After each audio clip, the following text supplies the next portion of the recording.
আমরা বাঙালি কিছু পারি আর না পারি বডি ফাইলা পারি 100 বুঝি।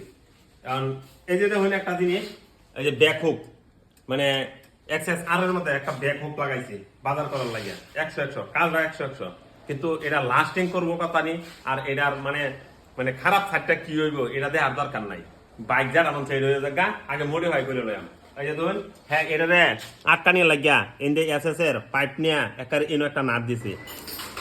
নাচ যে দিছে দিয়া আইরা এই যে দেখুন জানা সুইং করে মানে জাম্পিং করে আইরা এই যে চেসিস এন থেকে এনি প্রায় অনেকটা মানে গাতা হয়ে গেছে গা। এমন গাতা হয়েছে চেসিস আর একটু পরে চেসিসের ভিতরে ফোহাটা বাইরে হলো বুঝছেন। এই হচ্ছে কি আমরা মডিফাই করার আগে কিছু চিন্তা ভাবনা করে লইতে হইব যে এটার খারাপটা কি কিংবা ওইটাছে না ওইটাছে এইসব দেখার দরকার নাই। খালি মডিফাই করে লাইয়া নেই করে আলালে মনে যে আমি বেস্ট মডিফাই বুঝছেন। এই হচ্ছে কি আমরা বাঙালির কাম।